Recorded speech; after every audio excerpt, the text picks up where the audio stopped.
আসসালামু আলাইকুম। আমি আপনাদের জন্য আজকে একটা নতুন রেসিপি নিয়ে আসছি, গাজরের হালুয়া। তো আমি আজকে আপনাদেরকে গাজরের হালুয়াটা তৈরি করে দেখাবো। তো আমি প্রথমে এখানে হাফ কেজি গাজর নিয়ে নিলাম। তো এগুলাকে আমি পরিষ্কার করে সুন্দরভাবে ছিলে নিব মেশিন দিয়ে। সুন্দর করে সবগুলোকে আস্তে আস্তে আমি ছিলে নিব। তো আমি এখানে মেশিন দিয়ে ছিলতেছি, ছেলার পরে পরিষ্কার করে ধুয়ে নিলাম, অনেক প্রেস করে ছিললাম, অনেক সুন্দর হয়েছে। তারপর আমি একটা মেশিন নিয়ে নিব, মেশিনের সাহায্যে এগুলোকে সুন্দরভাবে কুচি করব। তো এই মেশিনের সাহায্যে কুচি করলে অনেক সুন্দর হয়, মানে একেবারে মিহি হয়। তা আপনারাও চেষ্টা করবেন একটা মেশিনের সাহায্যে ভালোভাবে সুন্দরভাবে কুচি করে নিতে, তাহলে সুন্দর মানে হালুয়াটা দেখতেও ভালো লাগবে। এই যে সুন্দর হয়েছে, আমার একেবারে মিহিভাবে কুচি হয়েছে। তা আপনারাও একটা মেশিনের সাহায্যে কুচি করে নেবেন এই হালুয়াটা করার সময়। তা আমি সুন্দরভাবে কুচি করে নিয়েছি, দেখছেন অনেক সুন্দর হয়েছে, খুব মিহিভাবে কুচি হয়েছে। এখানে মানে কালার যেমন গাজর, তো এমনিতে কালারটা সুন্দর, এই জন্য মানে দেখতেও খুব সুন্দর দেখা যেতেছে। আমারও খুব ভালো লাগতেছে এগুলো দেখে, মনে হচ্ছে এমনিতে খেয়ে ফেলি, খুব সুন্দর লাগে এগুলো দেখতে। তো আমার এখানে রেডি কুচি করা। আমি এখানে একটা প্যান বসিয়ে দিয়েছি। তো এখানে প্যানের মধ্যে আমি 2 টেবিল চামচ ঘি দিয়ে দিব, গাজর ভাজার জন্য আর কি। 2 টেবিল চামচ আমি ঘি দিয়ে দিয়েছি। তারপর আমি এখানে এলাচ আর দারচিনি দিয়ে দিব। 2টো এলাচ আর 1 টুকরো দারচিনি দিয়ে দিলাম ঘিয়ের সাথে ভাজার জন্য, সুন্দর একটা ফ্লেভার আসার জন্য। তারপর আমি এখানে যে কুচি করে নিলাম গাজর কুচি, ওগুলো দিয়ে দেবো আস্তে আস্তে। তা আমি আস্তে আস্তে দিয়ে দিতেছি।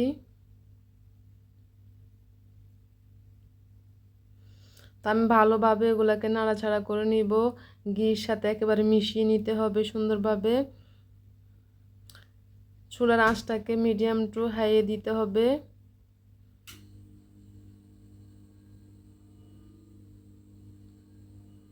তা আমি ভালোভাবে নাড়াচাড়া করে নিব যাতে পানিটা শুকিয়ে যায়। এখনও পানি রয়ে গেছে, এগুলো সুন্দরভাবে পানি শুকিয়ে যাবে। গাজর থেকে এমনিতে পানি বের হয়। তাই আমি ভালোভাবে নাড়াচাড়া করার পরে ভালোভাবে শুকাতে হবে এগুলাকে।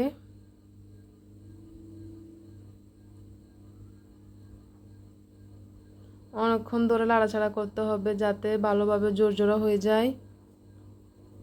তো এখানে প্রায় জর্জরা হয়ে গেছে। আমি এখানে এক এক কাপ পরিমাণে দুধ দিয়ে দিব, 1 কাপের চেয়ে একটু বেশি।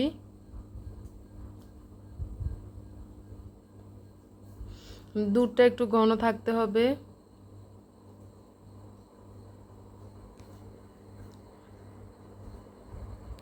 তো দুধ দেওয়ার পর আমি এখানে ভালোভাবে নাড়াচাড়া করে নিব।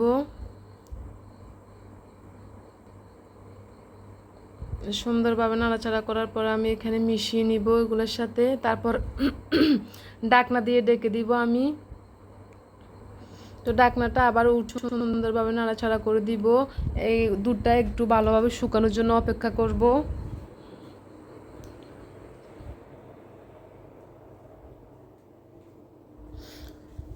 তো আরও কিছুক্ষণ নাড়াচাড়া করে সুন্দরভাবে দুধটাকে শুকিয়ে নিব। শুকিয়ে নেওয়ার পরে আমি এখানে 1 কাপ পরিমাণ চিনি দিয়ে দিব। তো আমি এখানে 1 কাপ পরিমাণ চিনি দিয়ে দিতেছি। 1 কাপের চেয়ে একটু কম দিতেছি, মানে বেশি দিতেছি না, যার যার অনুযায়ী। যে কেউ অনেক সময় বেশি মিষ্টি খায়, কেউ কম খায়, সে অনুযায়ী চিনিটা দিবেন। আমি এখানে 1 কাপের চেয়ে একটু মানে 1 কাপের চেয়ে একটু কম দিলাম। তারপরে পরিমাণ মতো একটু লবণ দিয়ে দিলাম। তো আবারও চিনির থেকে একটু পানি বের হয়, এই জন্য ভালোভাবে নাড়াচাড়া করে এগুলো শুকিয়ে নিতে হবে, ঝরঝরা করতে হবে।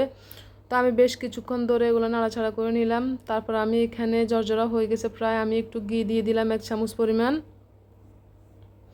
ঘি দিয়ে আবার ভালোভাবে নাড়াচাড়া করব।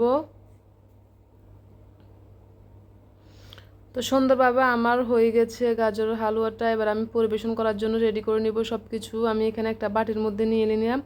আর এখানে পরিবেশন করার জন্য কিশমিশ, তারপরে বাদাম, কাজু বাদাম, কাঠবাদাম দিয়ে দিব সুন্দর করে। আমি এখানে পরিবেশন করব। তো রেডি হয়ে গেল আমার গাজরের হালুয়া। কেমন হলো আপনারা সবাই কিন্তু জানাবেন আমার এই হালুয়াটা। প্লিজ একটু বলবেন কমেন্টে কেমন হলো। তার আমি এখানে নিয়ে নিলাম একটা পিরিচের মধ্যে খাওয়ার জন্য, কেমন হলো টেস্ট করার জন্য।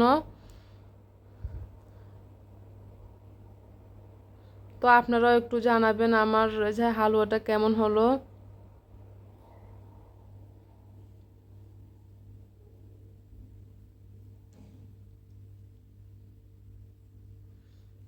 তা এখন এখানে খেয়ে দেখাতেছি যে কেমন হইতেছে। অনেক অনেক টেস্টি হইতেছে। আমার হাজব্যান্ডকে একটু দিয়ে দিলাম মানে খাওয়ার জন্য, কেমন হইতেছে দেখাইতেছি। তো একেবারে অনেক টেস্টি হয়েছে, সে দেখাচ্ছে খুব ভালো হয়েছে। তো এগুলা খেতে অনেক অনেক মজা, আসলে একেবারে মুখের সাথে মিলিয়ে, যে আপনারা একবার বাসায় ট্রাই করে দেখবেন, অনেক অনেক টেস্টি হয়েছে। তো সবাই একবার একবার ট্রাই করবেন বাসায়। সুন্দরভাবে আমার গাজরের হালুয়া করলাম আমি, মাশাল্লাহ দিলে অনেক অনেক সুন্দর হয়েছে আর খেতেও অনেক মিষ্টি। তো এই পর্যন্তই, সবাই ভালো থাকবেন, পরবর্তী ভিডিওর জন্য অপেক্ষা করবেন। আল্লাহ হাফেজ।